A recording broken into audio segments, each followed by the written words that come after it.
Hey guys, how's it going? Hope you're doing well. My name is Crown, and today I'm going to read you some very interesting stories that I hope that you're gonna love. And now, without further ado, let's go!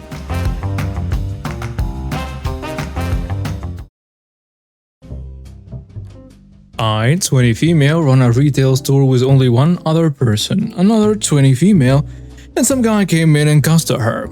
Literally, the first thing he said to her was, "Screw you." I took over and told a man somewhere in his 50s we wouldn't help him if he was going to swear at us. He made fun of me for telling him he couldn't swear, and I just ignored him and gave him the solution to the problem he was coming in about. I watched him run outside to his truck, check his back seat multiple times, important to remember, and after about 15 to 20 minutes he came back in. He sat down and he just glared at me. My coworker was helping someone else and I asked him what he needed. He said he'd tell me only after our other customer left. I told him he could tell me now, and he stood up and said, "I will leave when she leaves." I responded saying, "Listen, I've been nothing but pleasant with you your entire time of being here, and you've been incredibly hostile. I'm giving you two options. You can either talk to me right now so I can try to help you, or you can leave, because at this point what you're doing, sitting down and saying nothing, is loitering." He was pissed. He got right up in my face to intimidate me and gave me the most evil look I'd ever received. I stared right back at him. "What's it gonna be, huh?" He broke eye contact and said, "I'll leave." He walked out the door, but he didn't leave. He sat in the front of his truck, kept looking through our window at us, waiting for our only customer to leave. I pointed this out to both my co-worker and the customer, an older woman. The older woman told me to call the cops immediately and that the man was not mentally sound. I was hesitant, but she was right. I called the cops, but in the meantime the man kept checking his back seat over and over again. When the cops arrived, they said hi to me first and then went outside to speak to the man. After about 5 minutes, I saw Mr. Karen trying to find the cops. One of the cops came in later and told me the situation. So he's going to jail tonight. There was something in the backseat of his truck and he's going to jail for it. He was actually a wanted man. Are you all good here? One of us can't stay here if you don't feel safe. In the end, I told him that we were fine and he had me write up a witness report. It makes me wonder what was in the back of the guy's truck. This happened back in 2013. The nursing council in my country organizes an annual 3-day convention in order to keep us updated to new developments about our profession. It's not mandatory, but it gathered a lot of people for two reasons. One, you can present a paper or research you worked on and be considered published, and two, because they do it in a different city every year, and it's a good way for a vacation. It usually takes place around the middle of May. Important information is tourist season in my country begins in April. For about 2 years, the nurses in the company I worked for had combined forces to write a paper about training and educating patients. I was the unlucky sod that had to do the presentation. We apply and they give us a spot early on the first day.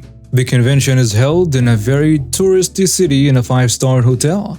I'm staying in another cheaper, like 100 euros per night cheaper hotel. I go in wearing my dark blue business suit and tie and carrying my laptop. I do the presentation, everything goes well, and afterwards I find a classmate of mine from nursing school and decide to go grab a coffee.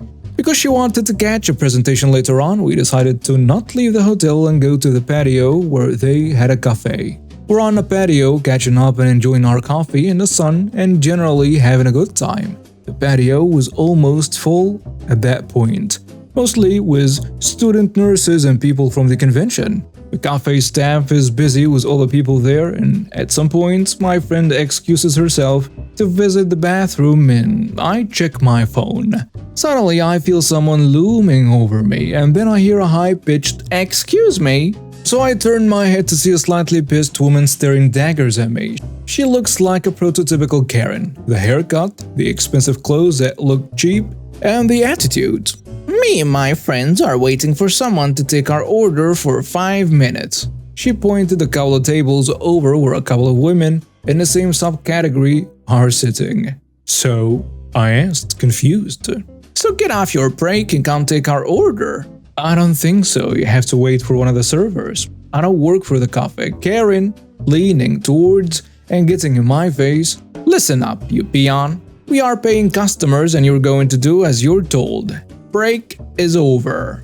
And with that, she sweeps her arms on a table, spilling the coffees and glasses of water on me, but mostly on a laptop I had next to the table. At that point, I'm furious. I get up and there is a noticeable size difference. I'm 6'4", 225 pounds, and she's maybe 5'6" on 3-inch heels. I tell her, listen up, you little witch, I don't work here. And even if I did, I wouldn't serve people with your attitude. If something happened to the laptop, you're paying for it. You dare to threaten me? Me? Do you know who I am? No, and I don't care. You're just an entitled witch. At that point, a lot of people were looking at us and a server was coming over. The servers were dressed in black pants, white shirt, and a black apron. And Karen decided to slap or try to slap me.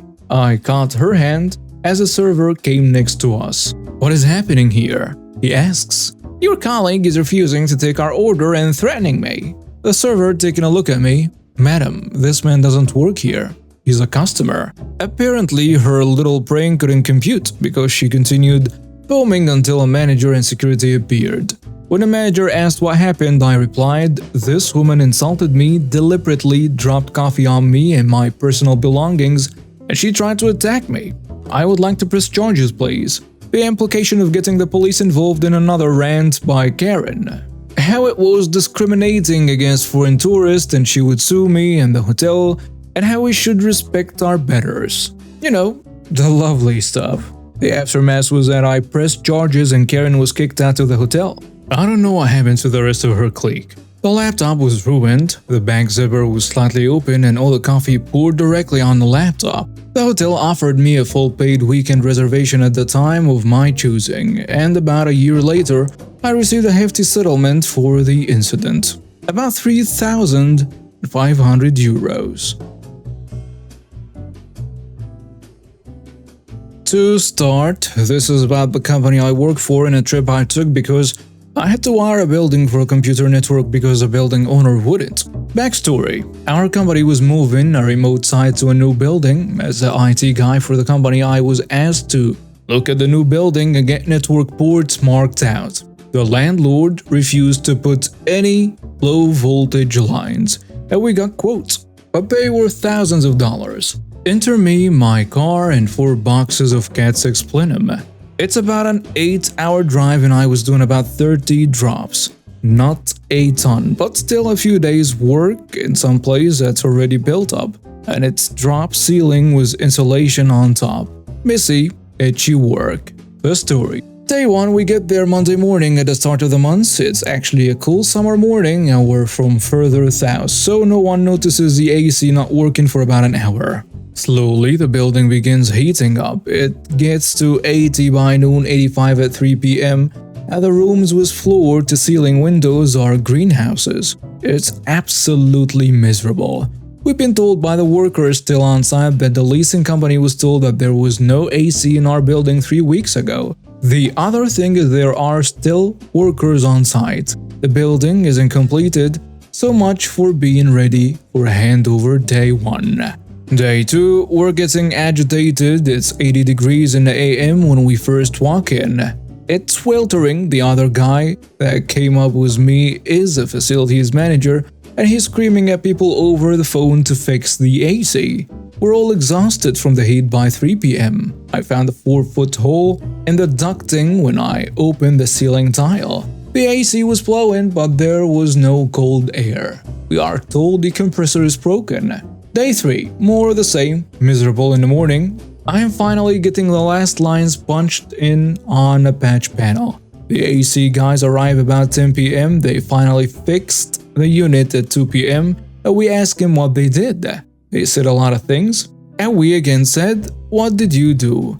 The reply was, "We can't tell the tenants." Red flag alert. We contacted our realtor. She said she would look into what was going on. She sends an email later that night that says they changed the refrigerant from R22 to R410A. I told the facilities guy, "No way, dude. That's like putting gas in a diesel motor. They would have to change out the entire system. They didn't do that in 4 hours. They basically duct taped and WD-40 that thing back together, and it will run poorly for a month or so. Then give out that we'd be stuck with a replacement. Day 4, still no running water to some areas, still workers on site, the AC can't keep up with a noonday sun, and it still hits around 80 by the end of the day. AC runs continuously, we're packing up all the stuff we moved in and moving out. I notice all the fire sprinklers look like they have moved, and the metal protection around the drop tile has fallen to the floor. The sprinklers are no longer protruding from the tiles in place. In others, they are quite a bit lower than they were. Yep, the AC full stood on the fire sprinkles to fix their lousy ductwork. We are looking for a friendly way out. We contact the landlord and say you haven't delivered the finished building, we're moving out, the lease is broken. The landlord has a 36-page lease. Landlord won't let us out of the lease at 5 years. This is not starting off well. We get in contact with a corporate lawyer and a realtor. They both agree we're kind of screwed. We are desperate for any way out. I started looking at the fire system. I used to run all kinds of low voltage lines, fire security and so on. And there is no fire panel in our portion of the building. No smoke detectors are hooked up to anything. More red flags. One of our employees that was moving the heavy gear says, "Oh yeah, I meant to mention, I never saw any building permits anywhere." Ding ding ding! They did this build-out, including demolition, running new plumbing and power lines, and destroying the fire system without a city permit. Cue the call to the city inspector's office. Day 5, I wasn't here for this part, but the facilities manager told me this. The city inspector pulled the permits for the building. There weren't any. He finds multiple violations of city code. Red tagged our area. Removed the certificate of occupancy. When I told him to check the fire system like you said, he just goes, "Oh no, I have to make a call." He calls a fire marshal. Day 8. Fire marshals arrive on scene, find no active alarm system in our portion of the building. Red tag find the sprinkler riser for the entire building in our area. No water pressure, condemned the entire building. Basically, they wouldn't let us out of the building because we signed a lease, even though they never delivered the building in any semblance of working order. Called the building inspector, got them smoked, who then called the fire marshal, who condemned the entire building. They are still trying to fight us over it, but we're pushing for them not only to refund the deposit and a rent, which they have already done, but for all the time spent moving gear in and out, and all the wiring. Our lawyer says they don't have a leg to stand on, and he's happy for them to pay his fees as well.